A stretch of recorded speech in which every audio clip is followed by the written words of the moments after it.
Hello and welcome back to the Masonic Roundtable, a weekly hangout where Masons from around the country get together to talk about Masonic news and opinions in a friendly and social manner. The standard disclaimer applies. The thoughts and opinions expressed here are solely the opinions of the participants and do not represent any Grand Lodge statements or positions. Make sure you keep your conversations open for the public and on the level. Tonight, we're soliciting questions and comments from you via Twitter at Mason Roundtable or on our Facebook event page. As usual, my name is John Ruark. I'm your host, and I am a member of the Patriot Lodge number 1957 in Fairfax, Virginia. I'll hand it off to Brother Nick. Ho, ho, ho, ho. Hello, my name is Saint Nicholas, and I'm here to say hello to all the children. Past Master of Corinthian Lodge number 67 in Farmington. Ho, ho, ho, ho. What a jolly elf you are. All right, Brother Juan. Good evening, everybody. My name is Juan Sepulveda. I'm a member of Orange Blossom Lodge number 80 in Kissimmee, Florida, and host of the Winding Stairs Freemasonry podcast. Awesome. And last but not least for tonight, Jason Richards. Two things before starting off here. Nick is no saint. If he's saying hello to all the children, we need an adult. My name is Jason Richards. I am the Junior Warden of Acacia Lodge number 16 in good old Clifton, Virginia. Alrighty. As you can tell, this is our Christmas episode. We debated whether or not we were going to have one or not, but Holiday episode. Holiday episode. Yes, it actually is the last day of Hanukkah. It is the Christmas Eve as well when we're doing this live, and a couple other solstice activities. We just had the solstice back on Sunday, so. And John, I am very disappointed in you. Happy Festivus. Oh, today is Festivus, right? I think so. But who's keeping track? Alrighty. Masonic news. Let's go into the first item, which is recent Masonic vandalism. Now, this has been a common thread throughout the entire year. I mean, I don't know if it's just, again, is it a rare occurrence or we're just reading more about it, but we've had lots of cases of arson. We've had Jason almost burn his lodge down. But in all seriousness, we actually did have an account of a brother this week who had his car vandalized explicitly because he had a square and compass on his vehicle. How do we know that? The brother posted pictures of, one, his busted out glass window of his car, but also a picture of a note left by the alleged assailant. The note had a picture of a square and compass, with the little circle around it and the little line through it, as in no Masons, but also had a Bible verse attached. So what they did was they left the Bible verse as Matthew 5:34. And that's all they wrote, just Matthew 5:34, no Masons, and he got a busted up window for that. What does that mean? Well, according to the alleged vandal, the quote from the Bible says, "But I say unto you, swear not at all, neither by heaven, for it is God's throne." Aligning to the oath-taking. That apparently is a bad thing. What do you guys think about that? This is a very personal attack on a Mason. I mean, you could almost say it's a hate crime. It is a hate crime. Yeah, I think it's disgusting that an individual can harbor so much hatred for a group, like as awesome as we are. Then to try to justify an act of vandalism, which is a crime on itself, try to justify that utilizing a Bible verse it's absurd. I mean, it's completely reprehensible to have someone who is a Christian attacking other members. I mean, who may very well be Christians themselves. Several of us here on the show have made mention of our own personal faiths. Heck, I was at church right before I came to do the show. Hours ago. Yeah, so I mean, It doesn't make any sense. It's like right-wing Christian groups who try to bomb abortion clinics. It makes no conceivable sense. Well, and you know, it's kind of funny too. I'm trying to imagine they get caught, right? Imagine the vandal gets caught, then they go in front of the court, and they're getting arraigned, and all of a sudden, the guy says, "Do you promise to tell the truth, the whole truth, and nothing but the truth, so help you God?" Um, Is that an oath or? Oh, I can't you swear. got me. What's the A word? I do solemnly affirm. Yes, Yeah. I affirm, because that's not swearing. Yeah, exactly. It's just humorous. I mean, it's kind of like no oath taking. Well, sometimes. Right, except for a Meanwhile, promise. In traffic, there's a lot of swearing that takes place. or a promise, right? To say, hey, I promise I'll pay you back. You're making an oath to that person that you're going to pay them back. So, you know, it's all about interpretation. It's all about which even translation of the Bible you use. So, you know, it's a sad state of affairs where, again, this is, as Juan put it, clearly a hate crime. And it's probably the worst I've seen. Yeah, a cowardly one. That's absolutely right. I've never really seen that direct of an attack on Masons at a personal level. I mean, yeah, burning Grand Lodges is one thing, but directly attacking someone because of the symbol they have on the back of their car is just insane. Well, and I have a past Masters emblem on the back of my car, and I'm just imagining all the disgruntled Lodge brothers that are like, finally, I have a reason to go after his car now. Nice. That Nick Johnson. All right. Any other discussion there? Sad news. All right. Mean people suck. Moving on. Yep. It's time for more holiday cheer. The Masonic Radio Theater Christmas episode, or holiday episode, is now live. Brother Bill Hostler and Robert Johnson have been working to get the final edits in. And they just went live an hour before we went on the air. Haven't even really listened to it yet. I know that a few of us had added some voice talents to it. I have no idea what it sounds like. If it sounds bad, I'm going to blame Robert's final editing. And I can say that because he's not on the show today. But if it's awesome, I take checks. But I think it's a good idea what Bill's putting together. I think he's trying to emulate the old Christmas radio dramas, and I think it's a good format for that. So check that out on Stitcher and iTunes, etc. If nothing else, it's something pretty unique these days. So take a listen. If you like it, fantastic. If you don't, it's free. It's free. It's like us. We're free. Yeah, I did listen to a marathon session of all the episodes of it while I was decorating the house. So I really enjoyed it. You know, I really liked it. Awesome. Okay, another news. Masonic Week is right around the corner. We talked about how the agenda was posted recently, and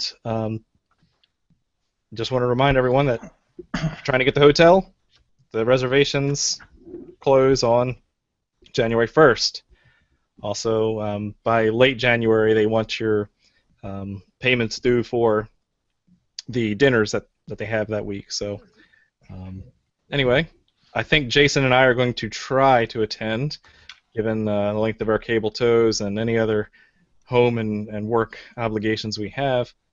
But hopefully we'll run into a few of you there. And if you guys remember, Masonic Week 2014 was the topic of our first ever show. So it's kind of crazy. Masonic Week's a little bit earlier in the year this year, so it won't be quite a year for us. But it'll be a year in February, and that's just kind of ridiculous. Mm-hmm. Alrighty, and then the last thing I wanted to mention too is that we'll also be doing some other traveling in January. I'll be up to Allentown at the Chiton Keys 9th annual Burn Supper. I think we'll talk about Brother Bobby Burns in a future episode, but a Scottish and Masonic tradition is to have a Burn Supper, and I think we're planning on attending. If you haven't been to one, theirs is probably the best one to go to. So I can say that because that's the only one I've gone to. It's a blast. From what I've heard, it'll be my first time going, and it is the 9th annual. And I'm trying to screen share it so everybody can see it. There we go. Will they be serving haggis? Yes. Oh, Kakaliki sheep soup, stomach. entree, haggis, and sherry trifle. I'm quite excited. Yeah, go ahead and come on out if you're anywhere near Allentown, because it's going to be a fantastic time. There are a lot of fun people who are going to be going, including John Rourke and myself. So come hang out with us. Kilts encouraged? Yes, coat and tie or traditional Scottish dress. Scottish national dress, excuse me. So I will be seeing a lot of men in skirts. Nice. Also, Paul Chamberlain, who was on our Masonic Dads episode, will be there as well. So look for him as well. Yep. Alrighty. Any other Masonic news that I'm missing? We covered a lot. I was surprised at how much happened in the past week. All right. This week's topic. Back in episode 20, it's hard to believe we're on 46 already, but all the way back in episode 20, around the summer solstice, we talked about St. John the Baptist. Now, here we are, past the winter solstice, on to the Masonic celebration of the feast of St. John the Evangelist. So, who was St. John the Evangelist? Apostle of Christ, wrote the book of John and Revelation. All right. Or was he? Yeah.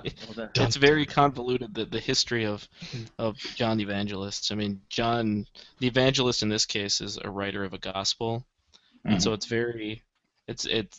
it's purported to be him, but then you've got so many scholars saying, well, maybe he was the apostle. He kind of suggests that he is, but it's very interesting to try and figure out the actual storyline behind that. If he was the most loved disciple of Christ, or if he, so it's very convoluted almost to try and figure out the history.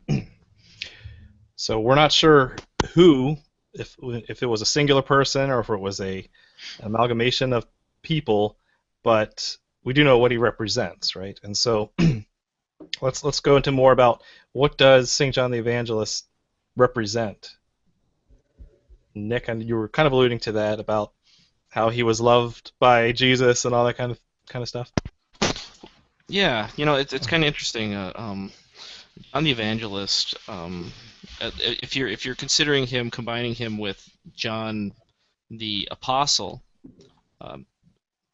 actually I should say, if you're considering him as John the Evangelist, the use of light that he uses throughout his gospel is very profound. I mean, what at least I've seen in old Masonic ritual exposés, the lodge would actually have the Bible open on the first chapter of the Gospel of St. John. I think I said this in our St. John the Baptist episode, but it makes even more sense because it's one of those that there's discussions of, in the beginning there was the Word was with God, the Word was God.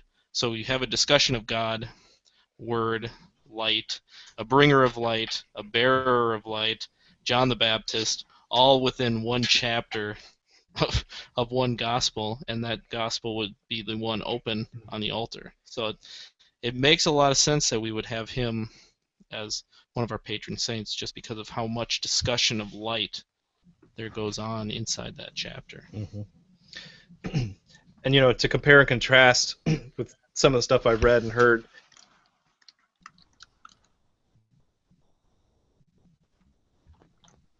Baptist, if we look at his history, that he was very recluse, very hermit-like, very conservative, and then you have his polar opposite almost of the Evangelist of John, who was very much all in his faith and very much forward-taking of that message. So you have the quiet side and you have the evangelist side, and then that brought up a good point when I was trying to do my research. If St. John is in the St. John the Baptist is in the summer time frame. Why is St. John the Evangelist, who's supposed to be the more outgoing, the more light-bearing, why is it during the darkest time of the year?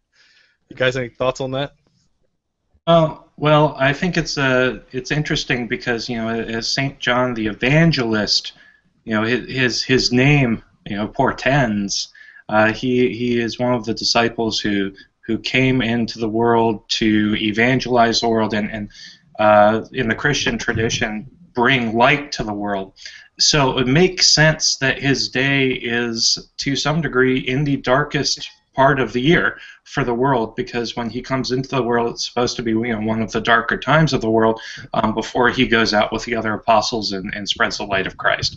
Now, that could be one explanation. Yeah, another explanation is that the celebration of the winter solstice, it's celebrated there is the end of the dark, the days dominated by dark, and it's the return of light.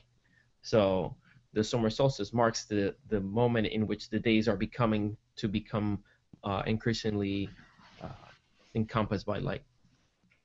And I was also told that you always want to be baptized in the summer when it's warm.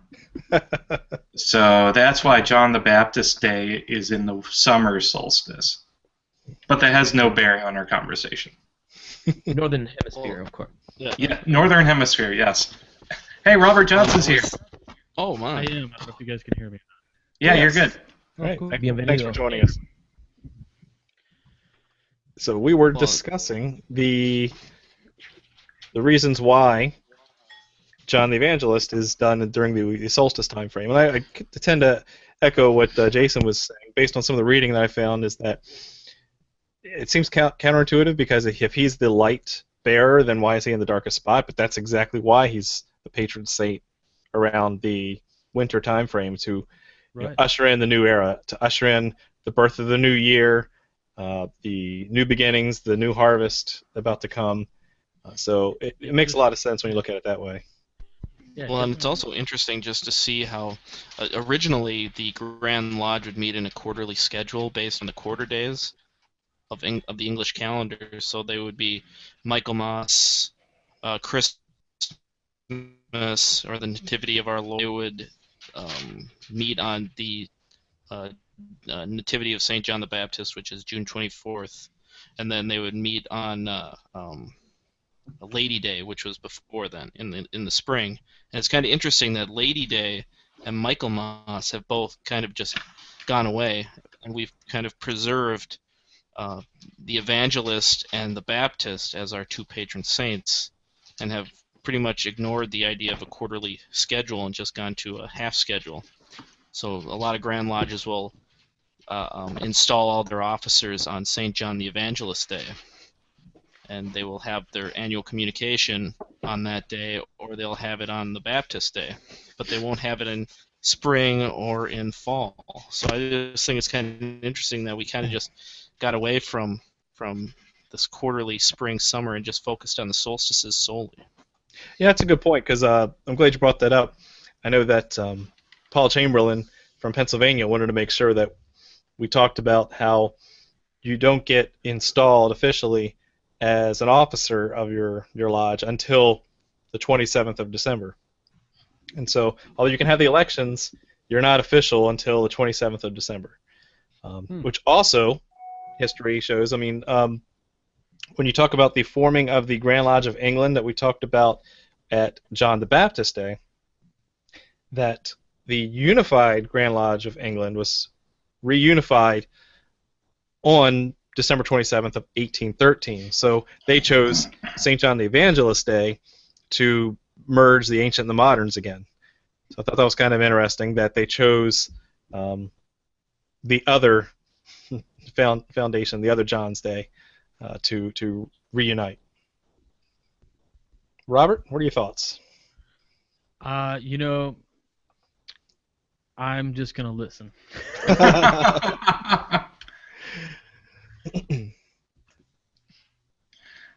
I still think it's interesting that, and we touched upon this a little bit in the John the Baptist episode.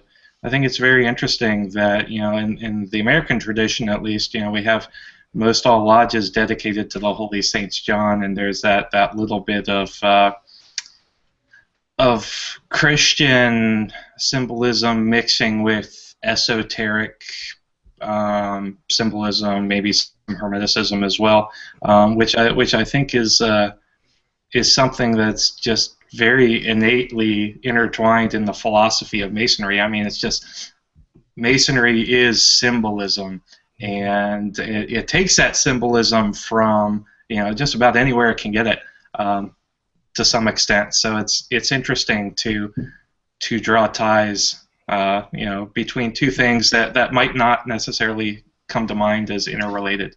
That I'm glad you brought that up too, because in the show notes I've already added a link to an old sermon I found in like 1869, where it's about 6-7 pages long and goes on about some of the reasons, the virtues of John the Evangelist and why he's a good patron saint for Masonry. And one of them was that it's alluded to in a couple of lines of scripture that he was exposed to certain mysteries, these Christian mysteries that we assume were handed down directly from Jesus to him. So you could say that he's got this hidden knowledge. He was trusted with a secret, just like Masons are, and so he's special for that reason. And so we should emulate that as well. Well, especially with the eschatology. Yes. Sorry, Robert. No, and you guys may have touched on this already a bit. I love the leg lamp, by the way. You guys are listening only. You're missing out on the sweet leg lamp ornament Richards has.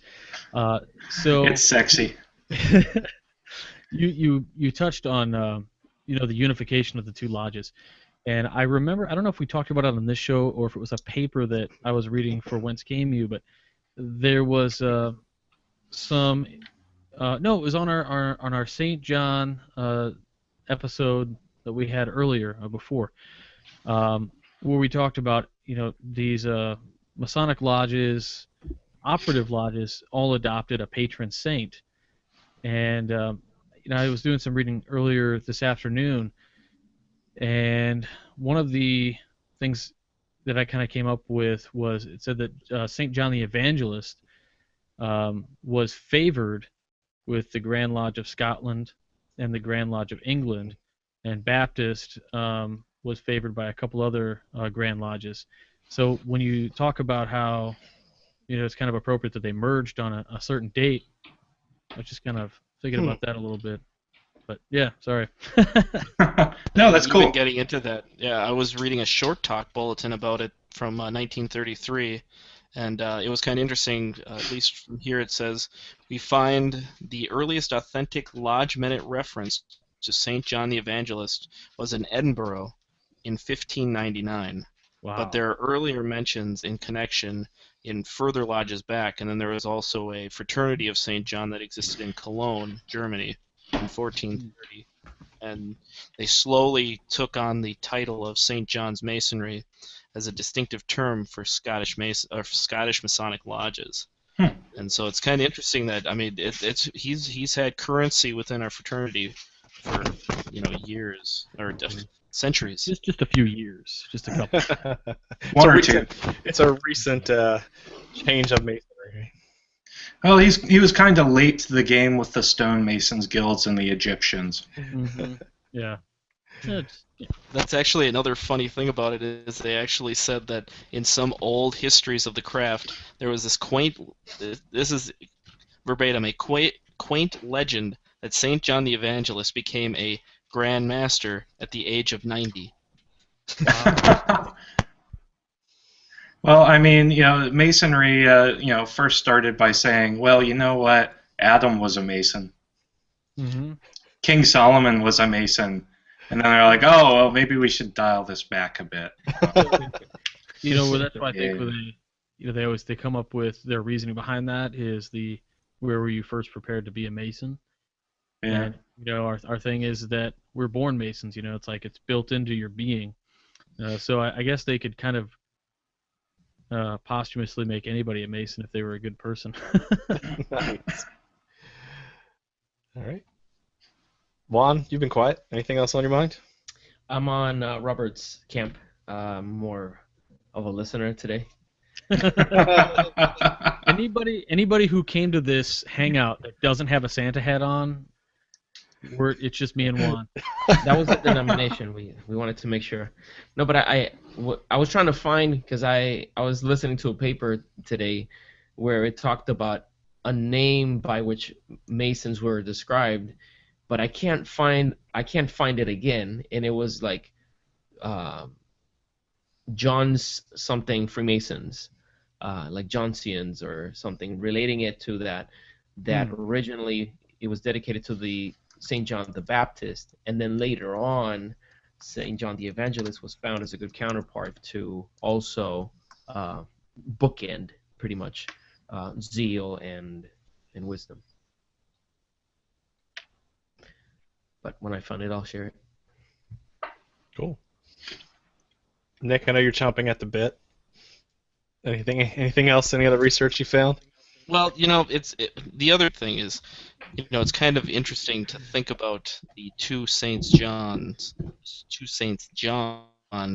and the idea. You're right. I mean, going back to the idea that you have the Baptist who is zealous. I mean, he's literally a zealot. He's walking through the woods, a bear, the hair shirt turned in on his skin, eating honey, wild honey, and pronouncing the coming of the light. But then you have the evangelist who is more wise. I mean, it's kind of one of those that they describe him as this wise figure. And so it's kind of interesting that you can kind of postulate what the purpose of both of them are, is that you're supposed to have temperance within your mind to focus on a wise decision and contemplative and looking at symbolism and using symbolic language. But at the other hand, being a zealous member of the craft, taking those lessons out into the world and actually working Masonry. Mm-hmm. And so I think it's a favorite symbol, and I think we were talking about this earlier, is that my favorite symbol is the two Saints John, because they both represent they give us look. So they represent these just perfect ideas of what both temperate and mind. And so I love these. I love them as symbols. So Nick, you would say that. I'm trying to read through what you're saying, because you are breaking up a little bit. But the balance, I think, is important between the two types of the St. John's, right? Yeah, it's actually a balance, and it's kind of interesting that we have that picture of like the circumpunct. Exactly, and that's just it. You've seen that picture where there's the point within, and you're supposed to circumscribe where you are there. It's it's just an interesting symbol that we as Masons use. I just love using the Saints John to explain so much to the craft. Here's another thing. Oh, go ahead. I was going to say, the symbolism of the two Saints John and the circumpoint and all that kind of and all that is also echoed in some of the Scottish Rite as well, at least in the southern jurisdiction. John, I think you'll know where I'm going, and Scottish Rite Masons know where I'm going with it as well. So that is kind of interesting. I didn't really think about that the way you had mentioned it, because, Nick, when you were talking about it, I kind of started to form a Venn diagram in my head. You know what I mean? With maybe the point being in the middle and both of the pillars being at the center of, you know what I mean? The outside parts of that. Sorry, guys. I can't say too much. But I've said too much. Yeah, I've said too much. They're going to knock on my door. But, yeah, very cool, the way you explain that, Nick. You're discriminating against all the Yorkite Masons in the room. Oh, for the light, dude. There you go. For the light. Hey, Nick, there's a petition. You get the triple towel. Hey, where one? What's Just the check amount? Just as long as it's Southern Light. That's fine. Hey, another thing I thought was kind of cool in my research was another reason why he exemplifies virtues of Masonry, or vice versa, is that he also took care of widows and orphans. After the Christ figure was crucified, that then he went back to take care of the widows and the children that were there. So some other references of just the virtues that we should emulate, straight out of the holy book. So that's kind of a nice addition to his character of why we should respect him as a patron saint of Masonry. That also reminds me of another thing I read, where it was talking that of the apostles, John was the one that was there during the crucifixion with Mary. Yes. So he was the only one that actually showed that loyalty, of sticking through all the way to the end, and based on some opinions, to risking his own life in a sense, because he's there supporting all the way to the end. So it kind of shows that quality of fidelity, which we should emulate. I kind of interpreted that as being the teacher's pet. He was always hanging around. He got to go to the special things. He got to see miracles that other disciples didn't. Favoritism. One of the I read this. It's very. I think it's an apocrypha book, and it had some very interesting. Like, if you guys have ever, anybody listening even has read any of the apocrypha materials, Saint John, the Evangelist, is mentioned in so many of them. Some of the things that are described in the apocrypha text that he's witnessed are mind-boggling, very mystical, wild stuff, and I think that's where. Maybe that's why they chose not to include it in the typical King James versions and stuff, but some really, really interesting and esoteric things are going on in those apocrypha texts with him as well. Well, even if you look at the synoptic gospels, right? Yeah. John, the book of John, is the one who's very different than the other three, because he doesn't really focus on the birth of Christ, and really doesn't care much about the person. He cares about the acts, the spirit, the essence of Jesus, instead of the historical, trying to find the literal progression. So obviously there again that it reinforces the mystical side that John would lean towards. That makes sense. Well, if nothing else, I mean, he starts with the transcendence of God, going back all the way to before the creation. So from their very outset of that gospel, it's inherently mystic.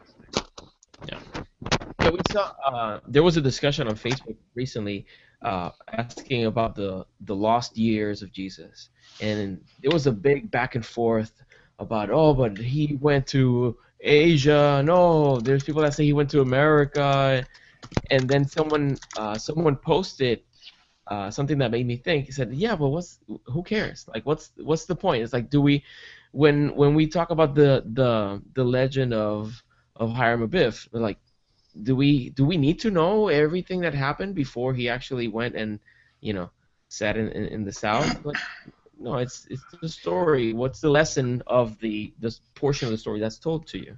Right. Everything is a symbol. Everything is a symbol, and so don't take it for face value. Take it for what it means." Which is And to go ahead. Oh, well, and that's kind of the funny thing, is that a lot of people will join into Masonry and just kind of just focus on those symbols and not understand that it's more than just it's just a symbol. It's not taken literal, and a lot of people they get that all confused. But sorry, I interrupted. No. I was going to say, and take that symbol the way you want to, for with a couple exceptions. I mean, it's open to interpretation, and it's moral lessons to try to help you on your own life journey, basically. You're wrong. And that's okay, because that's your interpretation, which is wrong. Yes.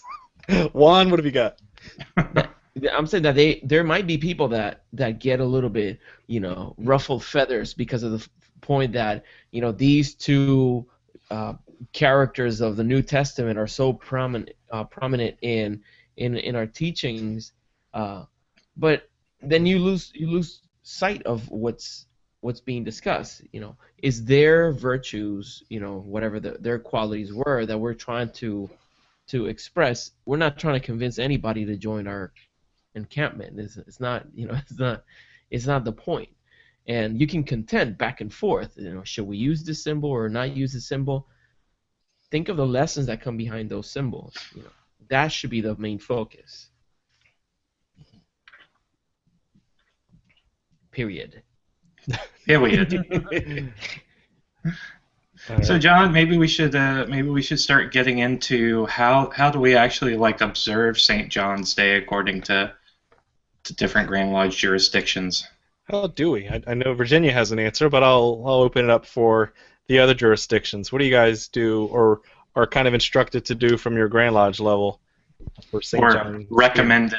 Recommended. Absolutely nothing. It's totally left up to the lodge to decide if they want to have some kind of St. John the Evangelist Day. I know one lodge here that's going to be hosting one, and it seems to be very interesting.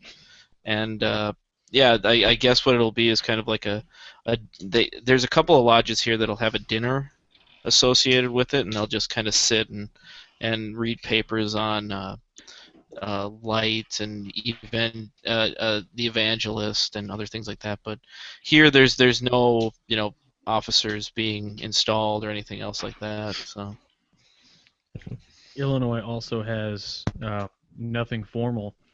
I've been to a couple places, a couple lodges who have had St. John's Day, what we would call table lodge events, where people can come in as an open forum and hear nothing on St. John, really, just something. I went to one recently down in Danville, Illinois, last year, and we heard a paper on the solstice, which was pretty informative. Brother James Fry gave that, and it was outstanding.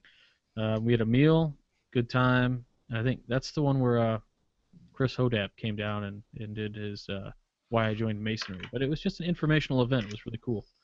I've never seen anything that says we have to do anything a certain way, but I'd be curious to find out, like in Virginia, what do they do? Well, the past several years, we haven't had one come out this year, but the past several years, the Grand Lodge typically issues an edict that just says, in observance of St. John the Baptist Day or St. John the Evangelist Day, it is encouraged for you to go and participate in a worship service of some kind. Non-sectarian, non-pejorative is just, if you want to, pay homage to one of the two saints to whom the lodge is dedicated, go and do it in this manner. Yep. Now, Nick, you went to something on John the Baptist Day, didn't you?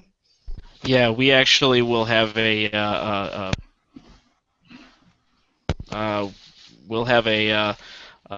lodge function where we all process to a church or a whatever mosque or any other house of worship. At this point, it's only been churches because that's really only where we've been welcomed in. But and so what we'll do is we'll actually process from the lodge, open the lodge, call it closed for that moment, go down, attend the services in regalia, and then we'll just turn right back around. And actually, something I've been wanting to do is have a similar with St. John the Evangelist. Obviously, living in Minnesota, that's why they picked Baptist. procession. Exactly. That we're just not going to be doing any kind of procession on that time. But I'm thinking, there's process local... in your vehicles. Yeah. Do you guys have like exactly, snow boots, or how do you guys? Do we have Masonic what, Robert? Snow boots. Yeah. Uggs, Masonic Uggs. Yeah, we just wear regular clothes until it's like -40 up here. So it's it's just the thing we do, But I'm thinking we'll go to a chapel or something like that one year, and we'll just attend small services and then have a dinner at the church or wherever we are, and then turn back around to the lodge. So let me get this straight. So for the Baptist thing. Is that recognized by your Grand Lodge to encourage people to do that? Oh, we get a dispensation. I mean, it's It's just your dispensations local for. lodge. Yeah, and actually, it's not even my lodge. It's a lodge I used to be a dual member of, and so what it is if you remember William Preston, Who? he decided he wanted, yeah, yes, Is he on the St. guy with all John's the Day. lapel pins? He has a lapel extender. This thing is just beautiful. I mean, it's shiny. It's seen from space. Planes use it. Uh, and so what happened was he was processing to services against the will of the Grand Lodge and got big trouble.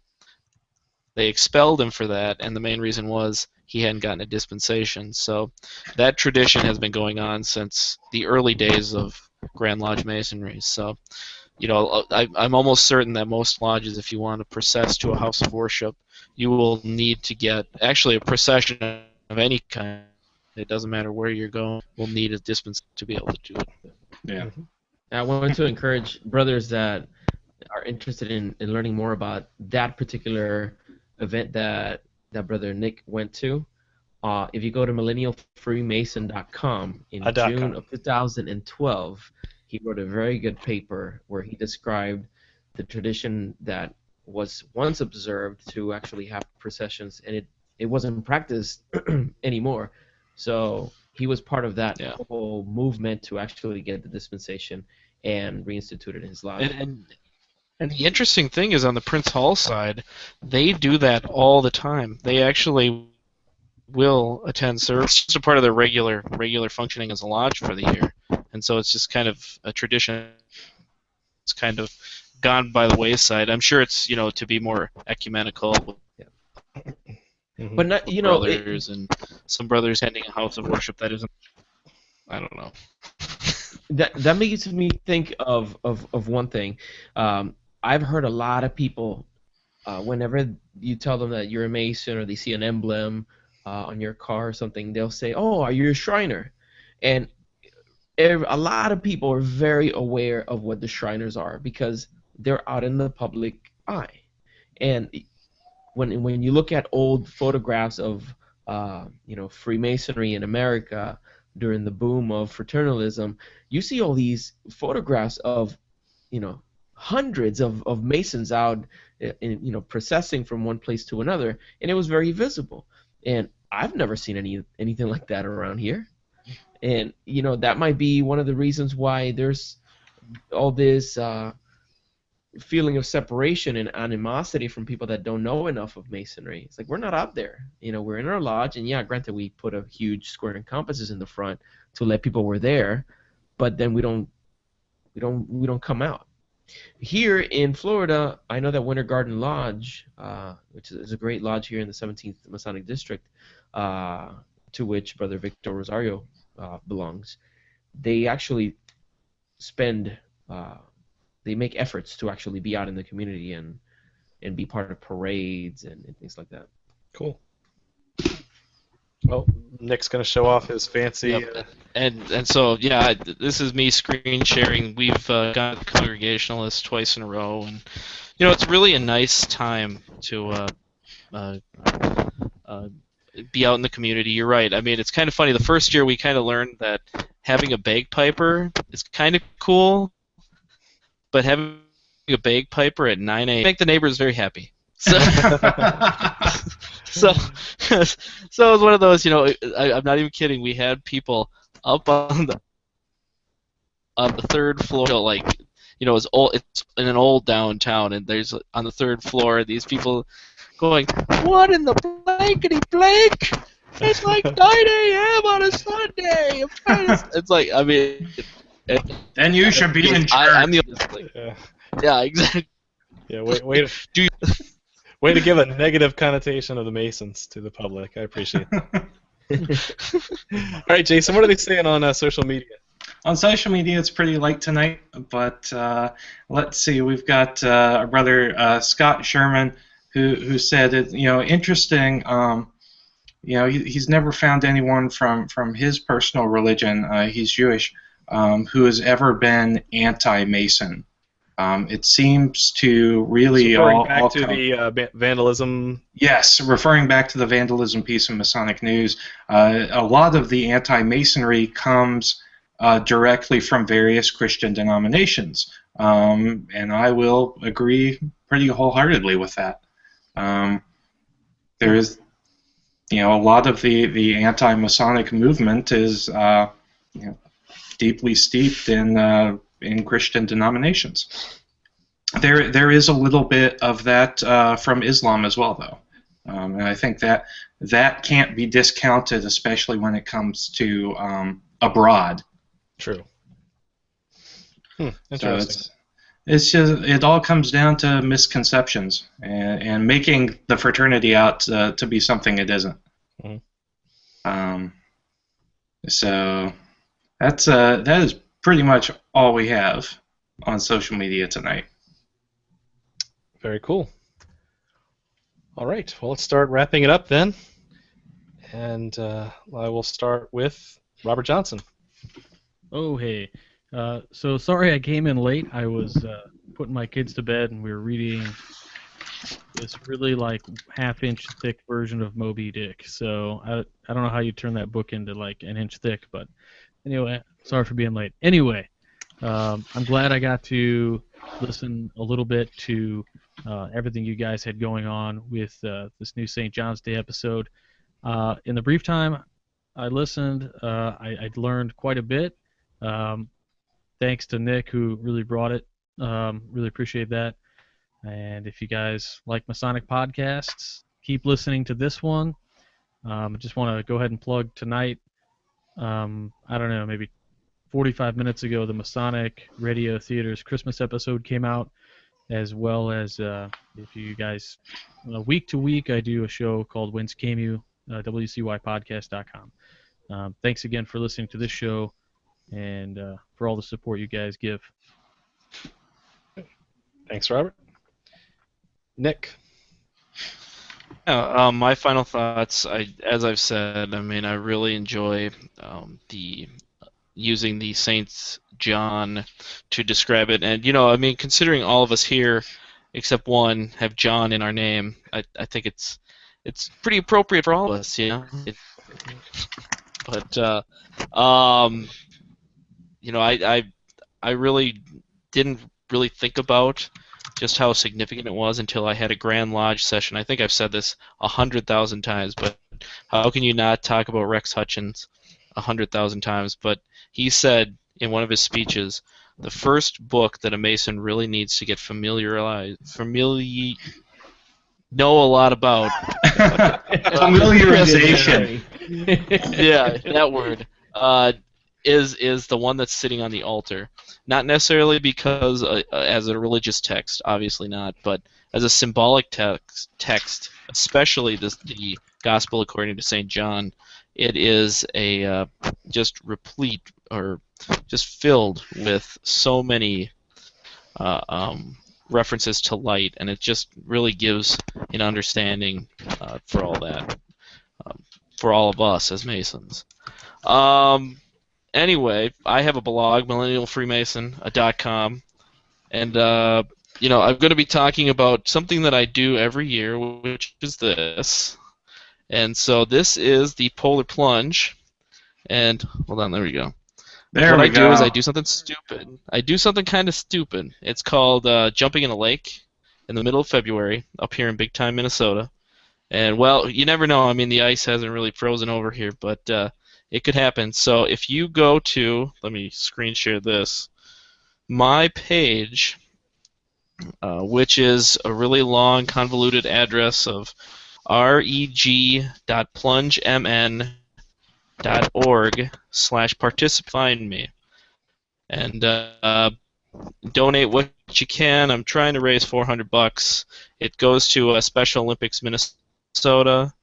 And I'm really this. And actually, we have a full team. Our team is called the Stonecutters. We're awesome. Nice. We jump in and we're like just crazy stupid, but it's a fun damn time. So with that, and if you go over, I'm also on Reddit, reddit.com/r/Freemasonry/Yorkright/ Jesters. other stuff, gestures. And yeah, we had a really fun Northern Masonic jurisdiction and Southern jurisdiction that was hilarious, like beautifully hilarious. And so yeah, come on out, check it out. Apparently something about heretics. It's beautiful. Alrighty. Thanks, Nick. And we'll go to Juan. All right. Well, this is a topic that I have to read a little bit more about. And I think that there's a lot of things to learn from all of these characters.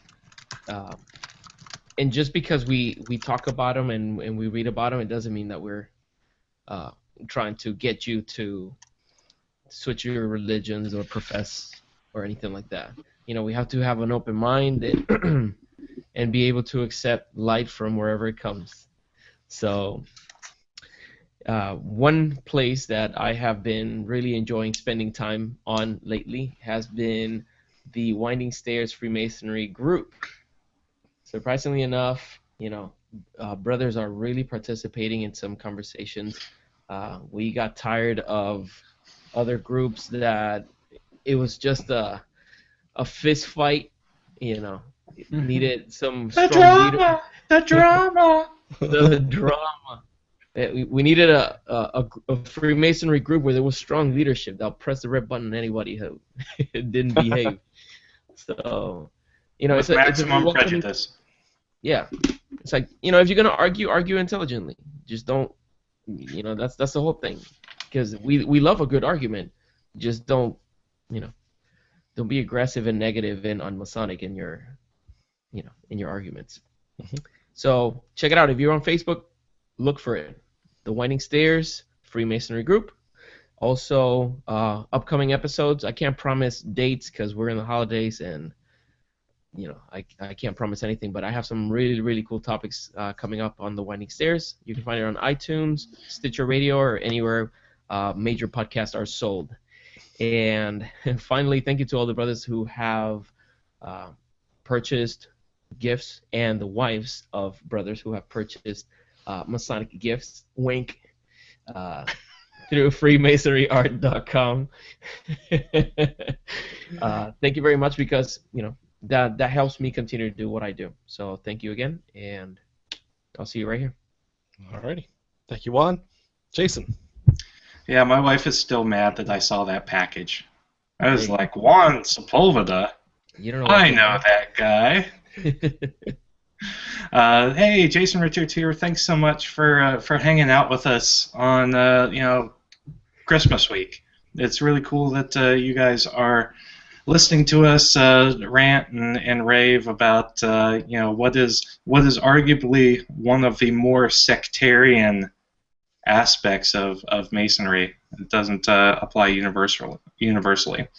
So you know, as far as those of you who are from, you know, all different religious faiths out there, try to take a look at the symbolism behind the man, as opposed to the particular religious significance that they may or may not hold to you in your personal beliefs or religion. And that's, you know, one more way that Masonry can bring people together through the symbolism. I've got a blog, 2 Foot Ruler, Masonry in Plain Language. You can see it in my lower third screen. Thank you all so much for listening. And again, coming back to us week after week, we have almost done this an entire year. And it is so cool to have everybody sticking with us. It's just fantastic. Next week's episode is going to be great. It's our 47th episode. I've heard we'll have a big problem. So whatever that means. So you're going to want to stick around. It'll be a lot of fun. Merry Christmas, Happy Holidays, Happy Hanukkah, Festivus for the rest of us. Thank you all so much. Please spend a lot of time with your families this week, and especially please keep those in mind who are serving the country, whatever country that might be, away from their families this Christmas and this holiday season. So our hearts go out to all the veterans, and active duty military personnel across the world. Alrighty. Yeah, I mean, I echo everything you said there, Jason. I appreciate the nice summary.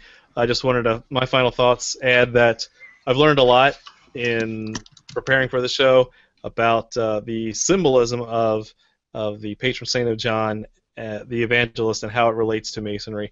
What are the virtues that he exemplifies that we should be looking at? And so I think it is good that I've learned a lot. These are when we should be applying those virtues in the darkest time of the year, when we're just about to approach a new year, and really focus on new beginnings. That the light of the birth of the new year can bring you joy and happiness to come. So, with that, thank you very much for watching. We'll see you next week, and keep searching for more light.